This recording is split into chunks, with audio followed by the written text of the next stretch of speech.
A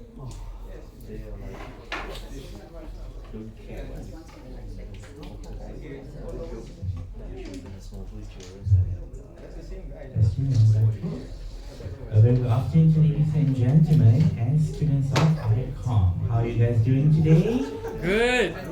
I'm only listening one voice. How are you guys doing today? Very good. Very good. Alright guys. So welcome to our 8th masterclass series. Alright, so my name is Amali. I will be your MC for today. Now, before we start, I have a few in-house rules. Alright, so first of all, please no smoking or vaping inside ICOM here. Alright. And if you guys are hungry, please eat outside. Please don't bring any food or drinks inside here to eat. And please, guys, you can bear with us of your hunger. I know you guys are hungry, okay? I'm also hungry. But please bear with us to listen for this amazing talk from our Mr. Kevin today, alright? Now, if you guys going to for restroom, you can go outside our recital hall and turn to the left for our restroom, alright? So, thank you for your attention, everyone. So, it is my great pleasure to start introduce our esteemed guest for today's session. We are honored to have with us our Mr. Kevin Field here. He will be sharing valuable insights on the topic of From Podium to Classroom, Sharing Malaysia's Musical Landscape. Now, please join me in giving a warm welcome to Mr. Kevin Field. Good afternoon. Will I do? Is this live or will I just shout? Please use the mic. This okay. Thank you. Hello. Okay, it is. All right. So, yeah, thank you for that introduction. Good to see many of you here today. Thank you for taking the time out to be here. Saya sikit waktu Malaysia, and I was here. So we're trying to work out when it was exactly. We came here for auditions a few years ago for projects, but before that, well, I've been here 26 years in Malaysia. So most of you were younger than that. I came for 1 week. I came for just 1 week, and then that was it. I got hooked. And thank you. And I came over as associate conductor. Thank you. Oh, I can now see the inside of my brain. Thank you. I came over as associate conductor to the Malaysian Philharmonic Orchestra, somewhere over there. And I came for a week. I came for a week to cover guest conductor, and then went back. That was 1998. They just set up the orchestra, and I'm sorry, guys, to all the Malaysians. I didn't know where Malaysia was. I had to get in those days we had books, and I had a big Sunday Times atlas like this. You had to open it, and I kept looking for Malaysia. Okay. Oh, that's where. Okay. So I came for a week, and now, 26 years later, I am still here. They haven't yet kicked me out, but you never know. So, yeah, it was the first lecture when I came here. So between 20 and 25 years ago, I was in here, and it was the first time I noticed everybody was sat in the auditorium with laptops. Everybody had laptops, and I was sitting there, and whatever I was saying, they were sort of almost Googling immediately just to check and make sure. This was my first experience of technology then, live, and that immediate feedback, whereas everybody now is sort of permanently plugged in to their telephone bimbit, and that's it. You know, that's the way things are. We don't need to store much knowledge, do we? Sadly, these days. So here we are, as I say, probably somewhere. I'm gonna say 23 years later. I think I posted it 23 years later, and I have more cholesterol and less hair than the last time. So I took a master's quite recently. You never want to stop learning. And I took a master's on the way to eventually doing a PhD. Good luck to all those people who are still in their 20s doing a PhD. I've got notes here.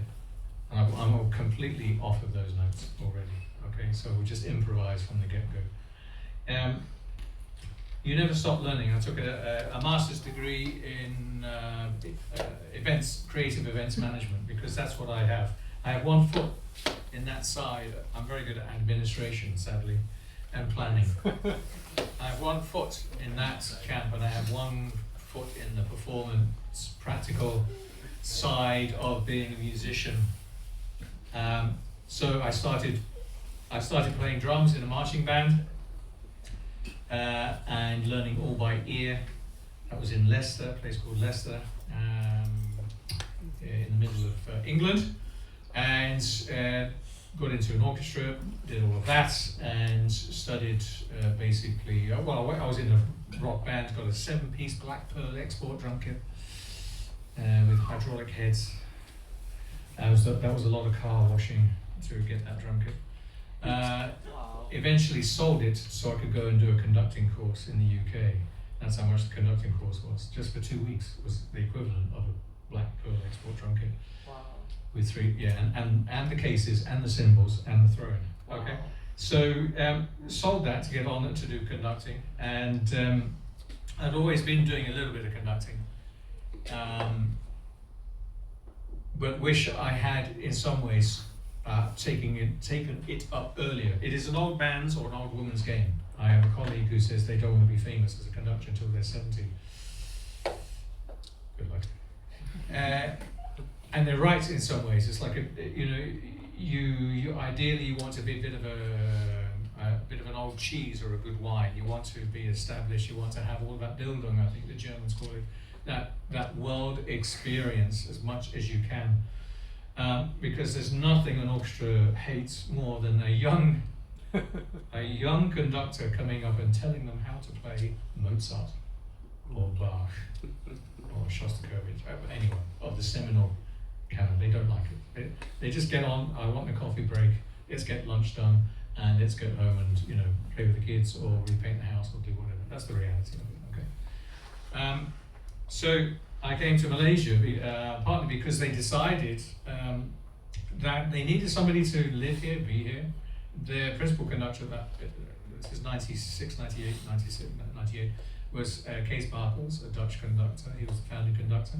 But he lived in Denmark in those days. And then the Malaysian conductor, Dato' Oichensi, she lived in Germany. So they got some foreigner, some Britisher, to come over and live here and be the associate conductor. And that was me, and I was extremely lucky. Lucky I had that contract for 15 years.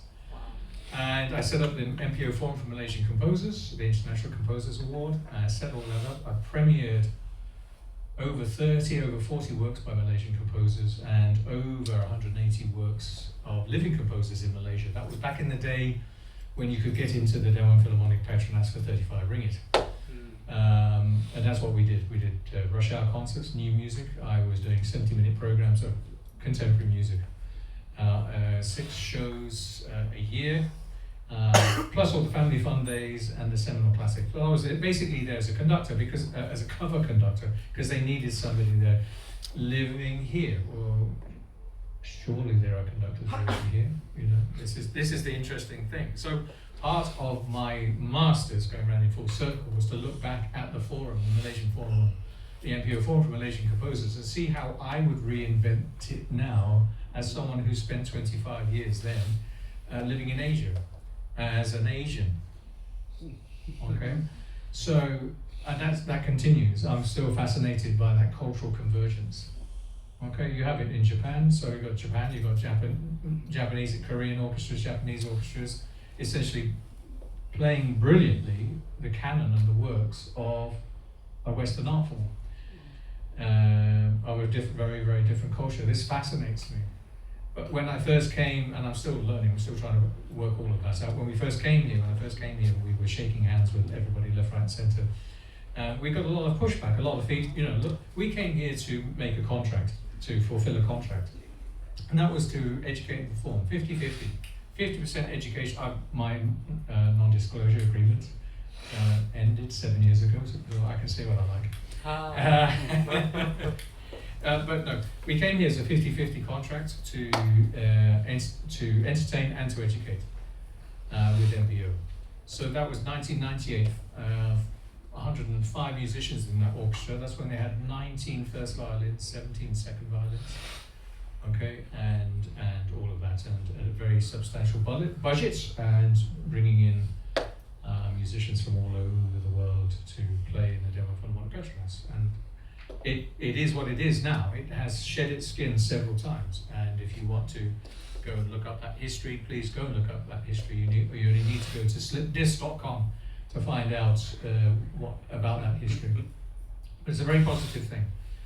It's still a fantastic setup. It's still a fantastic concert venue. It's the best sounding venue in Malaysia.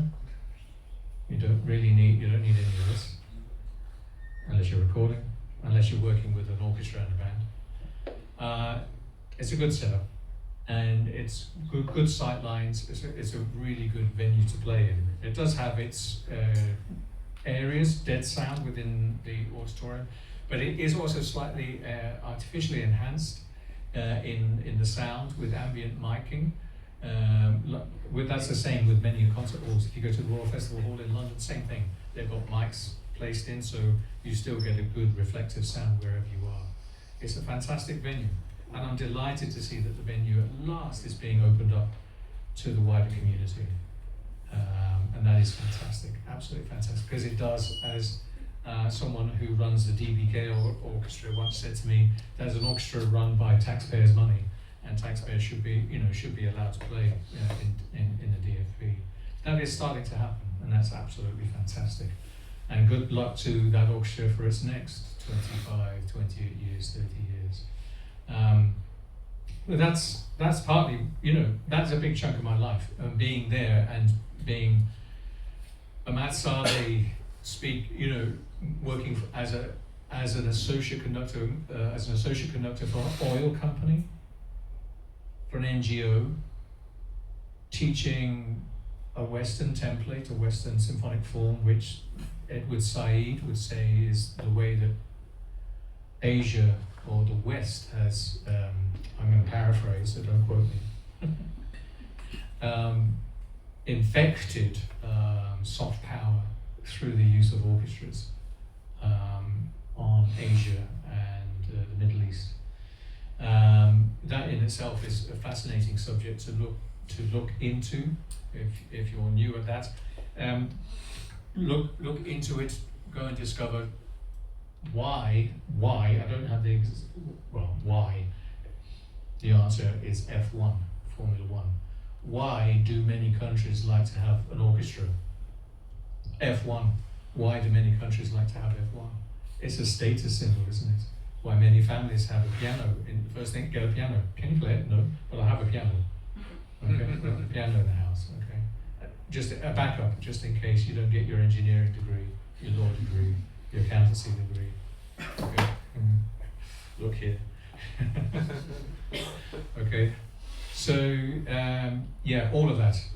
There's a book, one ahead of a major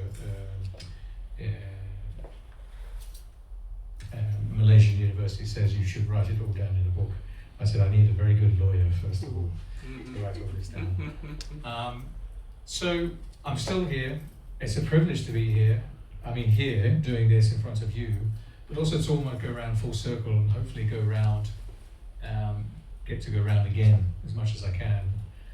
This year I'm 5 times around the Chinese zodiac, and no, I don't look it. Thank you. And it's every day over 50 is a privilege, and once you get past 60, then it becomes even more a privilege to be here and passing on whatever. When I was your age, sorry to sound like your parents, I had all of that energy as well. I had all of that vision. Don't ever lose that. Keep that going. Push and challenge. I was very lucky, and you might say, through that cultural divergence study, you've had it because of this. Maybe, but I'm still here. I'm fully aware of that. But even in my own country, people will know what class I come from, because of the way I speak. Okay? So there is this, and then there's this. But most of the people that, if I was to go back to the UK, it would be very interesting, because there is, the opportunities are limited and becoming increasingly limited. I was listening to, I digress again, there's a report just come out, and inner city London white kids who come from working class, that means they get free school dinners. So inner city, you weren't expecting this, I wasn't expecting it. I was picking up various things today. How shall I start this? And I got you already. We'll talk about conducting in a minute, okay? But it all matters. All of this matters.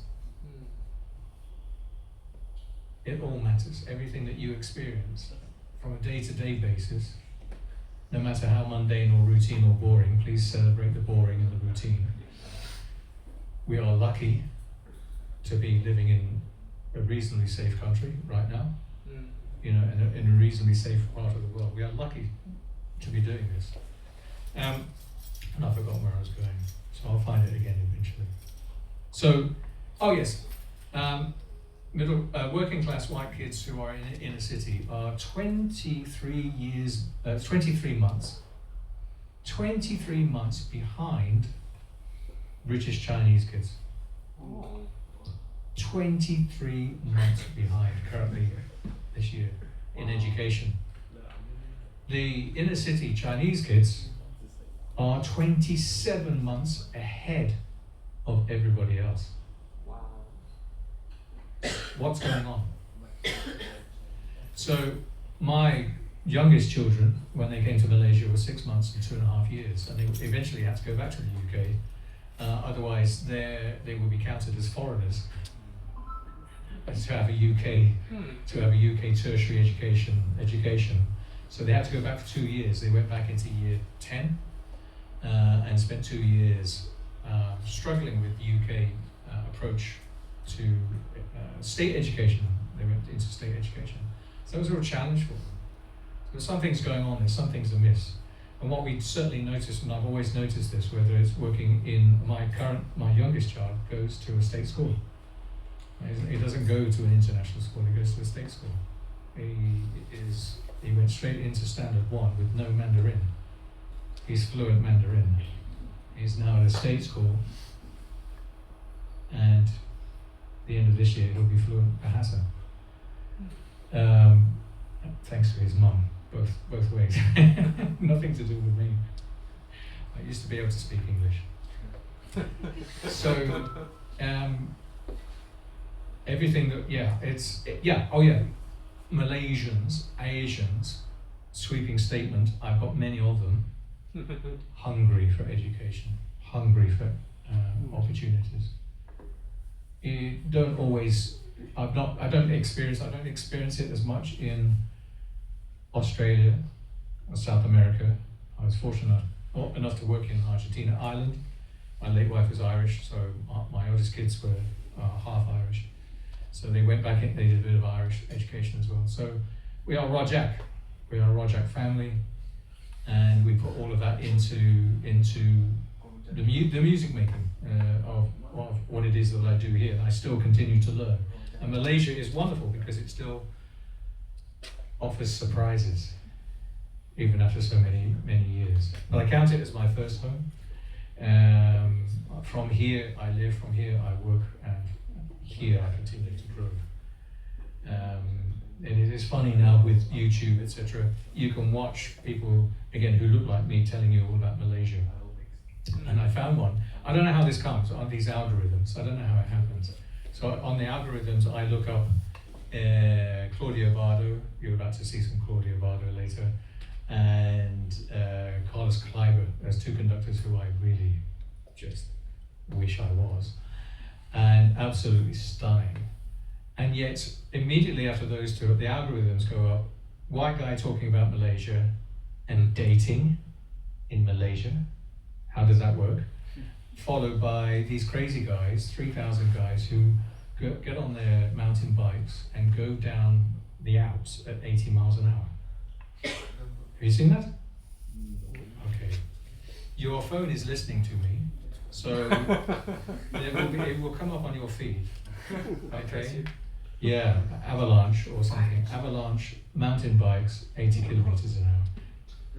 Google, search now. Ding, ding, ding, ding, ding. Okay, all right. That was supposed to be only 5 minutes. Mark, I'm sorry. I know there are conductors in this room. I know there are very eminent musicians in here as well, so that's no pressure there. What is conducting, do you think? Okay, the boys at the back of the bus. Yeah, you look up immediately, so you know who you are. Okay. What is conducting? What does a conductor do? Directing. Directing? Yeah. Anything else? Harmony. Sorry? Harmony. Harmony as in, Get everybody to play together. yeah, we're together, ensemble, yeah, play in tune. Yes, that's a very nice impression. Yes. Do you want to come and demonstrate that? Do you want to come and demonstrate? Go. Okay. It is a very misunderstood process. I keep misunderstanding it. And look, if you go online and look for the work that I do, I'm fairly like this. That's what I do, just this. Okay. And in fact, the Edge. Nobody here from the Edge? Okay, he works near me. The offices are near me. When I was at MPO, they did a double-page spread on my work at Demo Philharmonic Petronas with the MPO and complained about my conducting. You can find it. I'm sure it's there still on. It's probably online somewhere in archive.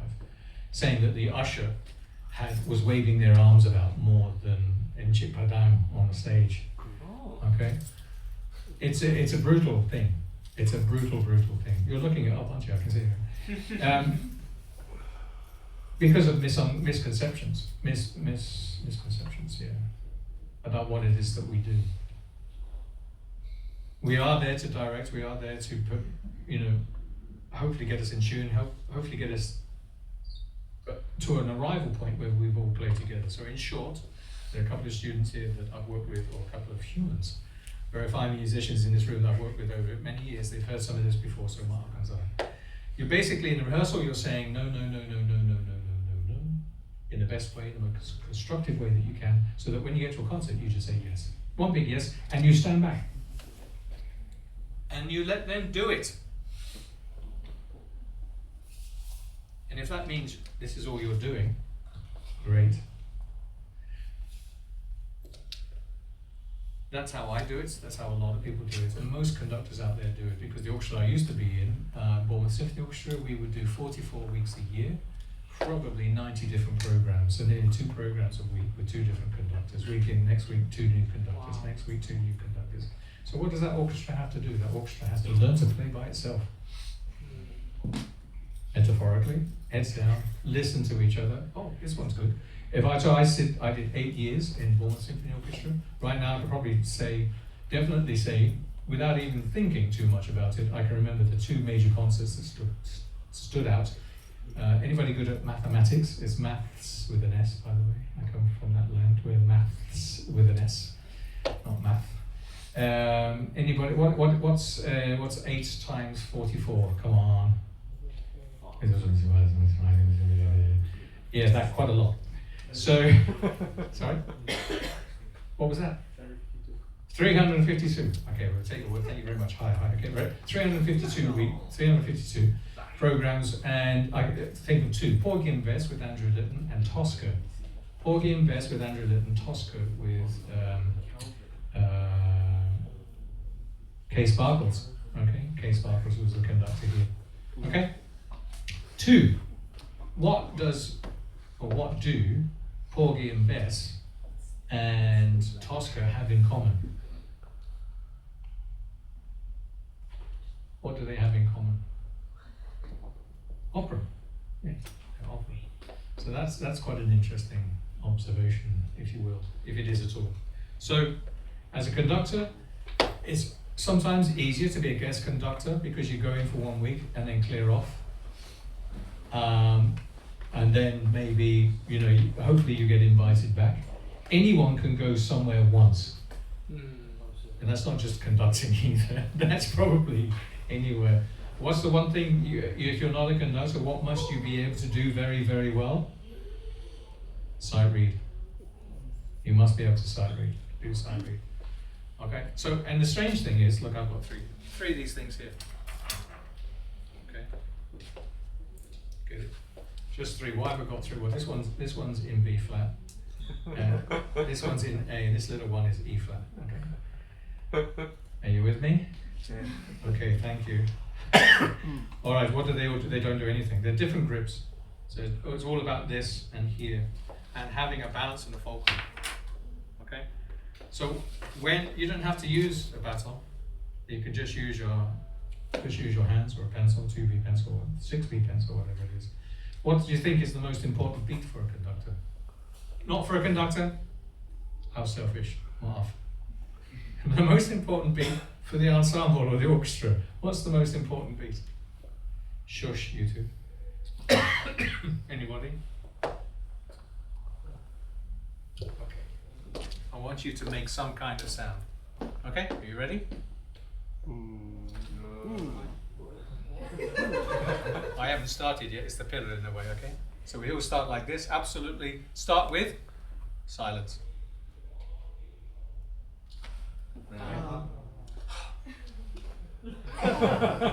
Okay, so I showed, what kind of dynamic did I show you?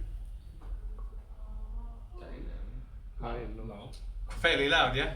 Okay, let's go, okay? Watch again.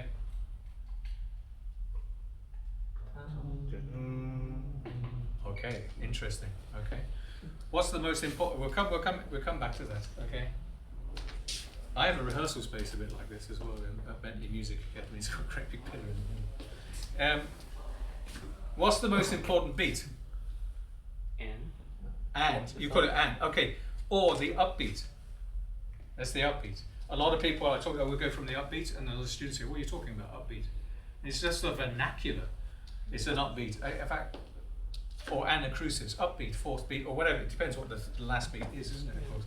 So the most important beat is always the upbeat. This and here, and then that second beat. Okay, so up, down, and 2, or 2 over here. It's 3, 4. Okay, those are the three most important beats, if you will. The upbeat, the downbeat, and that next beat. It's all to do with space and speed. Okay. The bigger I show a gesture, that's something to do with the music. Okay, the gesture is being influenced by the music. However, audiences love it when a conductor does all sorts of things, and it's all called ballet and it's everything. And you can see that. That's fine. That's okay. It's absolutely fine, as long as it respects the music. Don't try and impose that gesture or on the music. Do not, I was going to say conductor CDs, but most of you don't know what a CD is, do you? Okay, don't conduct to anything on Spotify. Okay, don't conduct to a sound. That's not going to help you at all. It can help you if you want to remember cues. Oh yeah, 4 bars, oboes coming in, yeah, okay, that's all fine. But don't conduct to the sound of an audio file that already exists. Why? The people in the back of the bus left already. Did they have another lesson, or I should have got them up here sooner. But I knew they were leaving sooner. I had a feeling they weren't here for long. You can feel it. And so this is the thing, because as a conductor, okay, you're dealing with an orchestra, which may be 70, 80, 90, 120 people. You may then be dealing with a chorus of 200 people. Are they all the same? And you're going to get people coming from a bad day at work. If they've been in a choir, they're an amateur choir, they come and do a rehearsal. They've had a bad day at work. They probably had an argument with their spouse. They're probably, a Myvi has gone into the back of the outfit. It's always a Myvi. And then you've got to go and just take a rehearsal, or you've got to be in a rehearsal with 90 other people. The conductor always knows where those pockets are. Those pockets of people who are not focused. Okay, I already knew, as we start, okay? And I could even hear. And because the job is to get everybody, semua, together, satu Malaysia, satu chord, working together, one melody, one line, regardless of my background, your instrument. Get it absolutely in time. The same dynamic relative to balance and blend and intonation, of course. And that's the wonderful thing about conducting. And I go from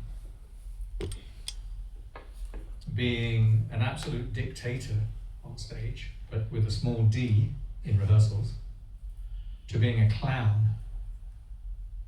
A clown is to, certainly with the younger kids, to keep them entertained. And I'm talking about people who are much younger than you, of course. Yeah, maybe. Mungkin. But to keep people entertained. And you sort of go from here, the pendulum swings to here, because you've got to be fairly autocratic. You've got to keep to a schedule. You may only have 3 hours. In education, to some extent, we spend a whole term getting to a place for a project. You may have a gig comes in. Can you go and do Jiao Tim next Friday? Yeah, okay. 1 session, thank you. Oh, okay. What are we doing? Don't know yet. How's your sight reading? Okay. And off you go. So you've got to be flexible, you've got to be fluid. You've got to be always prepared. Always prepared. Okay, so conducting is direction. Yes, it's about saying no in rehearsals to one big yes in the concert. It's also about getting out of the way. I talked a little bit too long. Can I just show the first video, please? Is that okay? And I'm not going to say anything. We'll just go straight into it. And I want you to observe the orchestra. It's mostly about the conductor. But I want you to also observe the conductors, the members of the orchestra as well. This should be Carlos Kleiber. I'll say nothing for now. Just have a little look.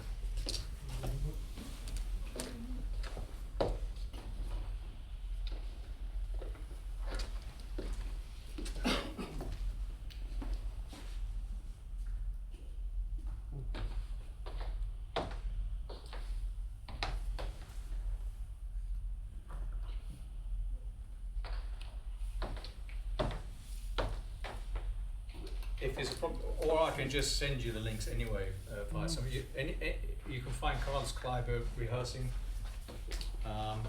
Beautiful technique. So there's a couple of conductors. Claudio Bardo is another. There are many conductors who you would wish to aspire to, or you to learn from.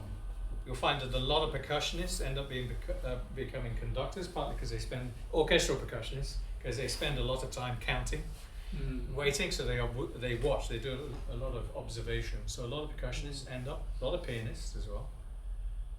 Sorry pianists, you are also percussionists. Flash is over here. There are subtitles.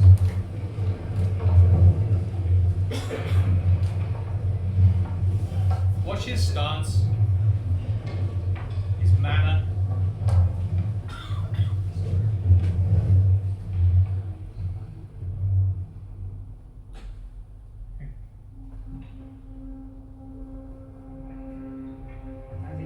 Lassen Sie den Angeli mal anfangen. Yeah, subtitles at the bottom if you can see it. Vielleicht erwähnt er. Ja.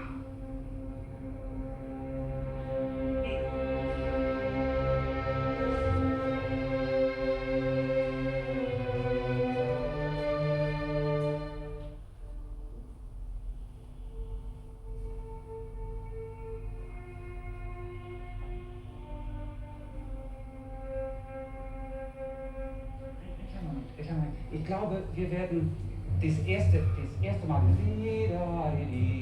nicht zu leise spielen, damit wir für das zweite Mal das Pianissimo haben. Vielleicht etwas sonorer, noch mit Hoffnung, das zweite Mal ohne Hoffnung. Und auch dieses große Crescendo, geben Sie nicht alles das erste Mal. Geben wir das zweite Mal dann zweimal so viel und dafür hier zweimal so wenig. Nicht? So dass man nicht merkt, wenn man anfängt, lasst sich lang.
Aber es schwächt so ein bisschen ab.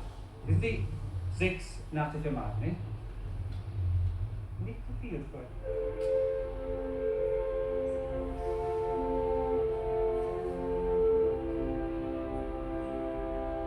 Okay, you can go and look, thank you. You can go and find him, Carlos Kleiber. He's also got, if you can, thank you.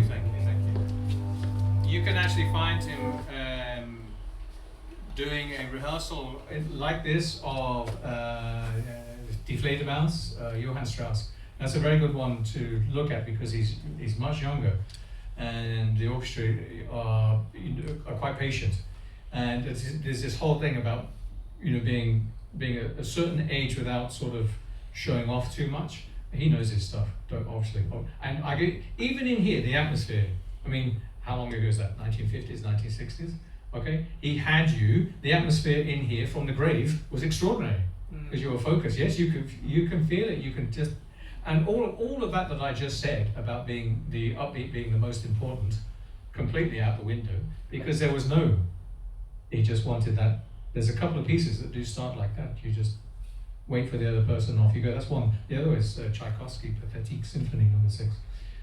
Just the start or something like that. But it's how he stands, it's his posture.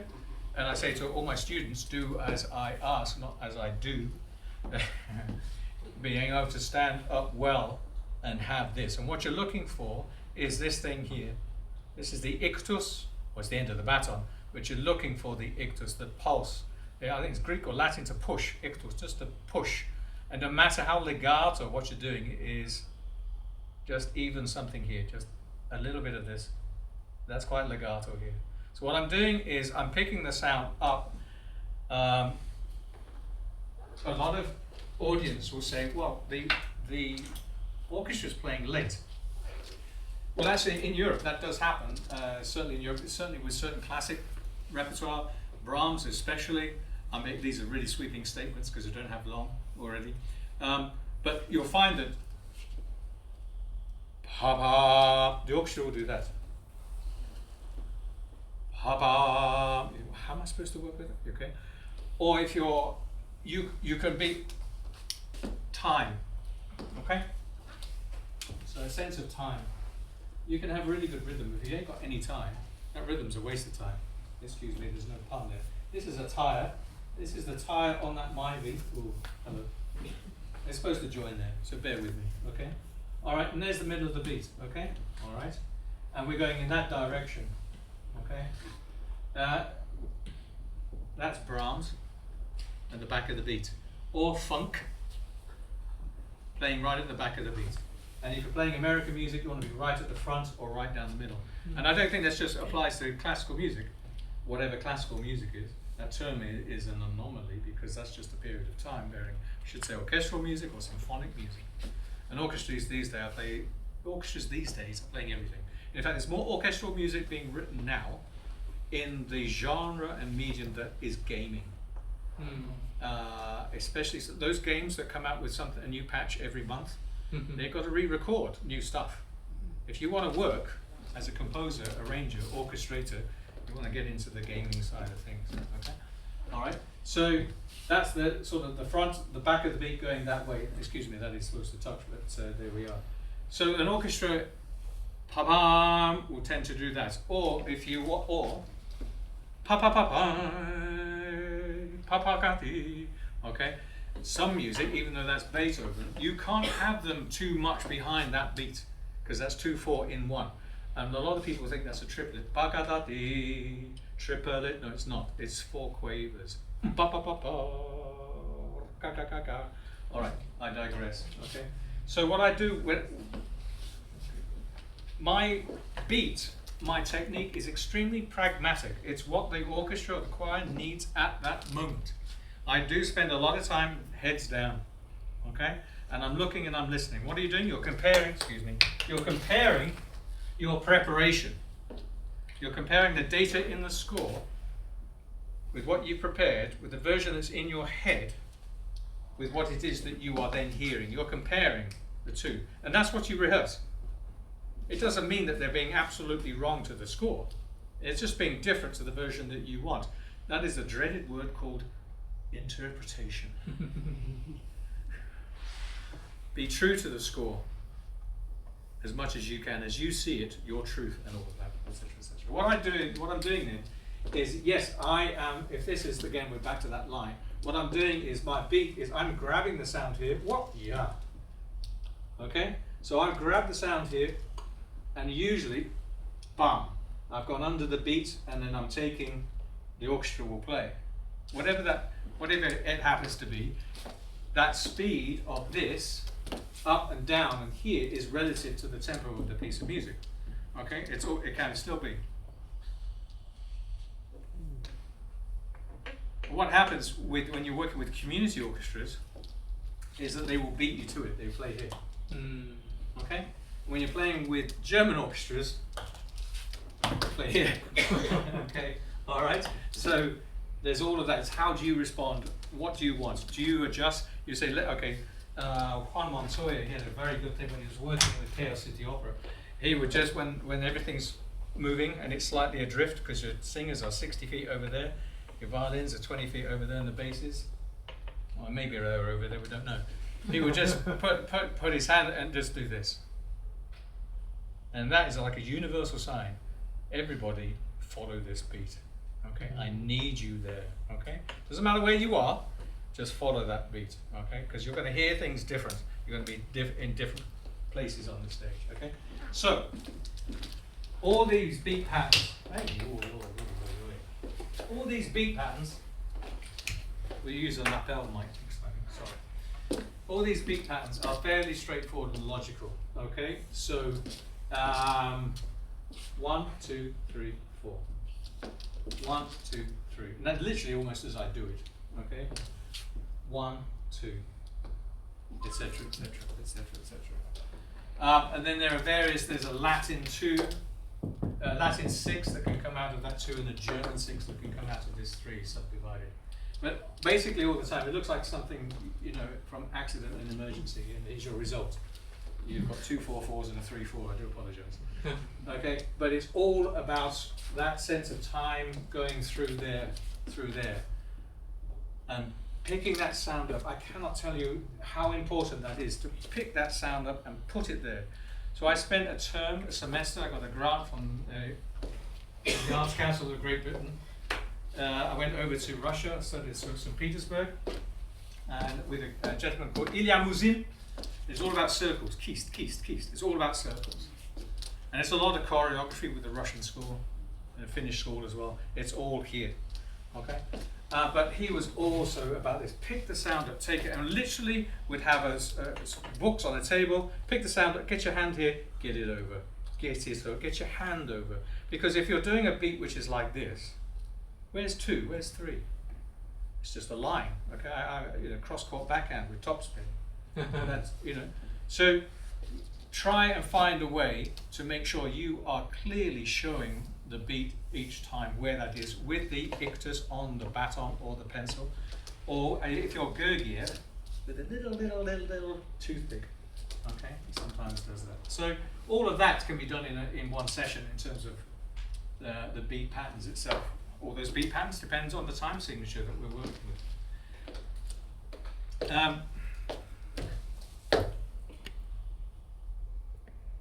Yeah, because I've only got an hour, and I don't think I have much time left. Yeah, about 5 minutes or so. I've so many things down there. I've not even started. So let's go straight to. There's so many things to talk about. You can't put 26 years of being here into 1 hour. I'm sorry.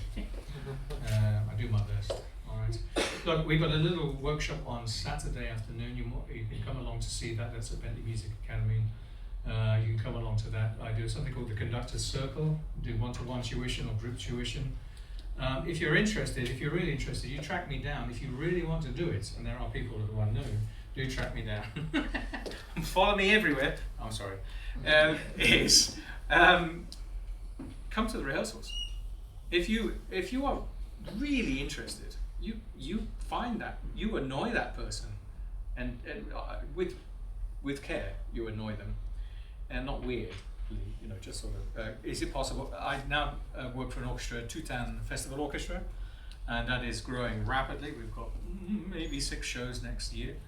It's not the dress rehearsal that you need to come to. It's not the concert that you need to come to. You need to be there at the first rehearsal. Yeah, that's where the work is. That's where it all happens. Okay, those first few rehearsals.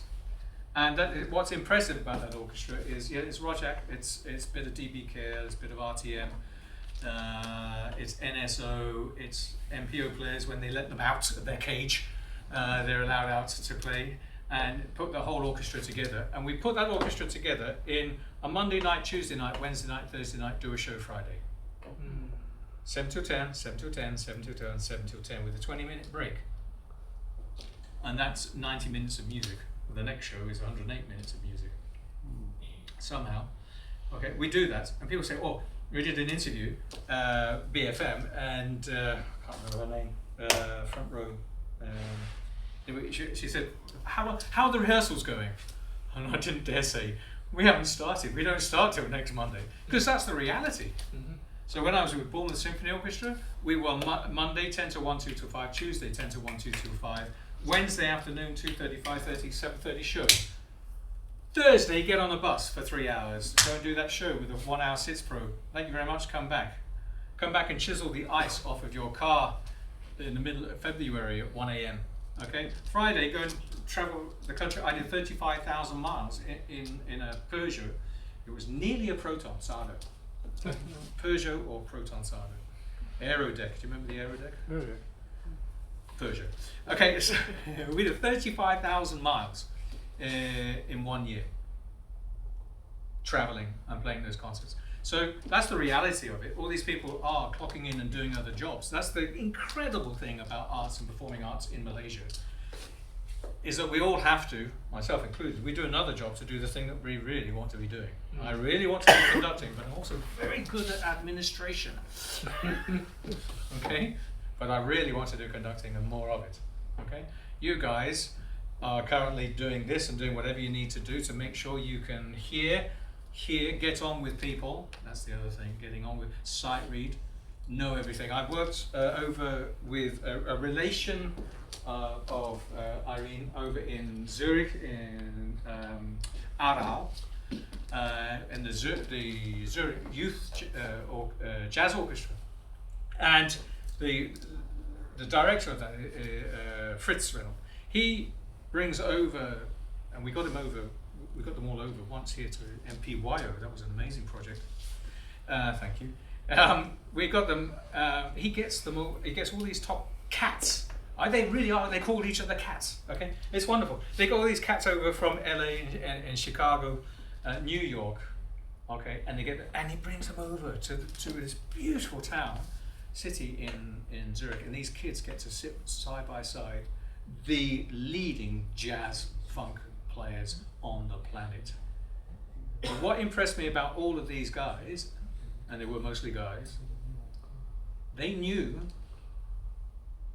classical music in a way that sometimes the classical musicians don't really understand jazz, funk, rock and roll, etc., and that history. They knew Stravinsky, they knew Ravel and Benjamin Britten. Why do they know? Because of the harmony.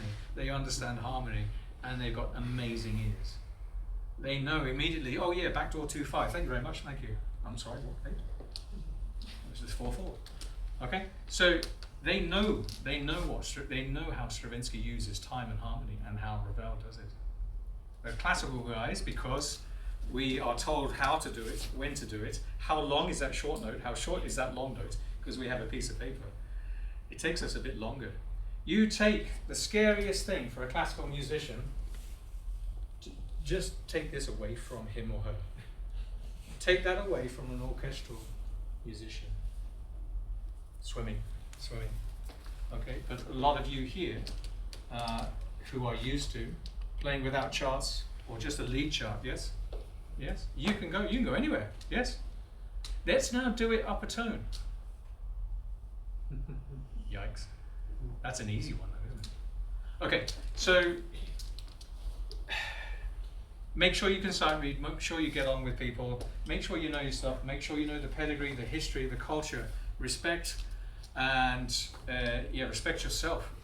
There's another really important thing as well. I get very nervous doing this.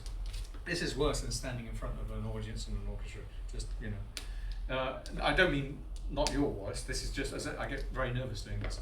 But, so the hardest thing is always, this gentleman's very good at it because he's always eyeballing and shaking hands. That's a really hard thing to do.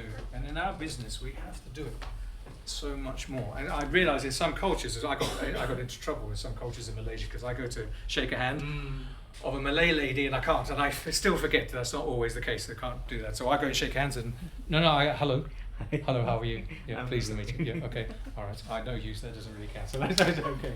All right. All of that, that's really important. This connection,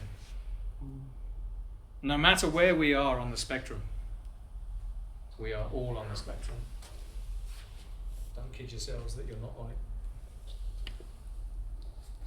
No matter where you are and how you are, or how you are dealing with people, because we have become so much more siloed since COVID and lockdown. Us as well, and we're older than the kids that had to spend 2 years at home doing nothing. At least we were we had a bit more with us, in terms of Asian experience. Anyway, blah, blah, blah. Any questions? Any questions? Okay, no? Okay, I will, sir. You mentioned that percussionists or pianists make good conductor, but even with that, how do they know, other instruments, how they operate? That's a good question. And in fact, if you there is go online, you go onto the masterclasses of Conductor, and there was one conductor saying, "What's your instrument?" And the girl turns around and says, "I'm a percussionist," and the conductor coach just went, "Oh, that's why," because usually they want singers or violin players. So I came here to Malaysia. I let go of a very well-paid job in a pension, to come here because of Case Sparkles, because he was a string player. And as a percussionist, yes, I play with his instruments, but I needed to understand how do the strings work. How do you make that sound? about harmonics, where on the bow, etc., etc., and learn the nomenclature. I've been in orchestra since I was 11. I know how to orchestrate and what to expect and what can do, what is the range. But to really know, because 60% of your material in the orchestral canon is being played by the 12 or 14 people right here, or the principal oboe, the principal flute, the principal clarinet. Good question. Know your instruments. Know your nomenclature. Anything else? Anybody else? One more. Yeah, go. Normally you attend a wedding, you see there's a delay between the sound and the video and all that. Do you have to factor that in an orchestra because of the size of the room and all that? That has happened a couple of times when I did the old Lon Chaney Phantom of the Opera, and I was conducting live orchestras in Australia to the black and white movie, and you have to time it with that, okay? And there was a delay. Because in those days there would be a gate. They would automatically, because everything is filmed like this, but it's 18 and 21 frames a second, and there's a thing on the projector that would keep it. I know that's I'm off track slightly. Okay, I'll come back. So there's a machine on the projectors in those days that would then put everything into 21 frames a second, and you could time it. But that broke on the day of this concert, live on concert. So I had to shift all the timing live with whatever was coming, and that was the first time I was really completely didn't even look at the score. It was all there already. It's just watching and following. Yes, that is hard, because sometimes, certainly with plasma, also with some plasma screens, and depending on the cable that's being used, there's a delay. Yeah. So if we're using singers, sometimes if the singers need that cue, it's already too late. So it depends on the monitor and the leads and the length. I think they have to boost it somehow. They have to give it an extra supply. But yes, there are times when I've looked out and I've been doing this, and I look up in the hotel.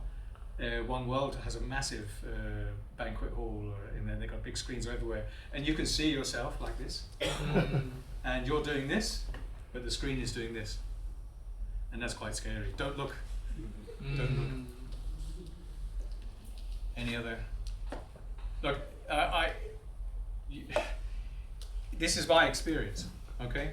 That is genuine experience. That's all I can give you. Okay, we could go down to. I can spend a whole semester talking about this. But life is too short. Nobody else? Yes. Because you work with so many people from different places and stuff, and you mentioned just now you're working with a large group of people with different personalities. Yeah. Is there any advice in terms of that, just like that part of working with, do you find that if you're working with people from Europe, they behave differently, or they generally think differently, or from Asia, or from Malaysia? Are you going live now? I know what you're This like. is not live. Okay, alright, okay. Yeah. But just curious whether do you have any mental guidelines of how to prep yourself working with different people? Stick to the music, just concentrate, let the music, that's your friend. No one's going to take that away from you. It's always inside. If you've done the work, it's inside.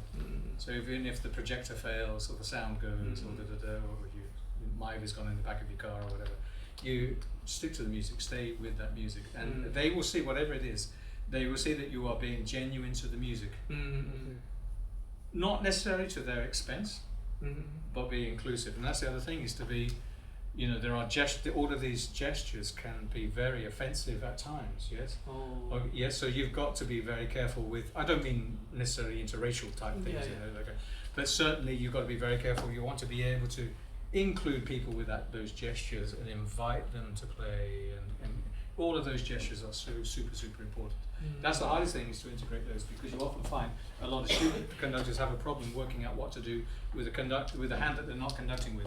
So their left hand becomes a little bit stiff, like this, and the beat is sort of. And you don't want necessarily. You see a lot of double-handed conductors doing this. But the audience only plays once, as my teacher told me once. Put the other arm away. Okay, all right. Oh yeah, just found these. So I don't go anywhere without these. And those people that have been in my orchestra know that if they certainly, I don't use these. If I'm conducting MPO or Melbourne, I don't get these out. This is for workshop and community orchestras, okay, where that sense of rhythm and pulse is not yet there, okay. And there's a whole PhD in terms of certain cultures are more rhythmic, some cultures are more oral based, you know. You know, you can actually break it down like that. But sometimes I just need to do this, and off you go. I don't need just okay, 5, 6, 7, and just get them in that zone. Especially if they've all come from their various schools and they're not really, you know, in the zone. This is very, very important. But you don't do that in a professional situation. You never work again. So, and they used to have a chain in the middle.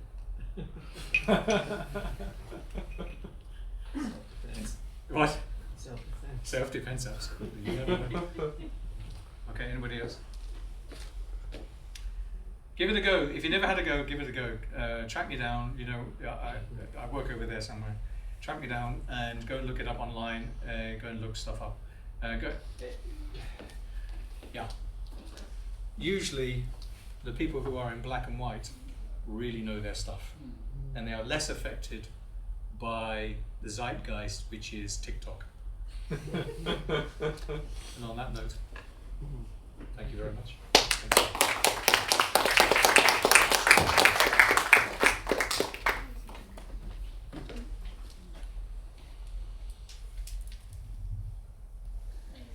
Alright, thank you so much, Mr. Kevin Phil, for sharing your inspiring journey and invaluable insight.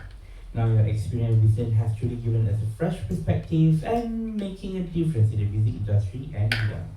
Now, ladies and gentlemen, let's give another round of applause for Mr. Kevin Phil. Alright. Now, before we conclude, we would like to present a certificate of appreciation to Mr. Kevin Phil as a token of our gratitude.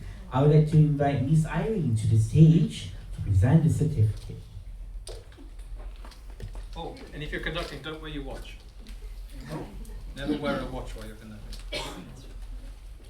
Why? Thank you. Thank you so much. Thank for you doing very much. this. Thank you very much. Thank you. Thank you.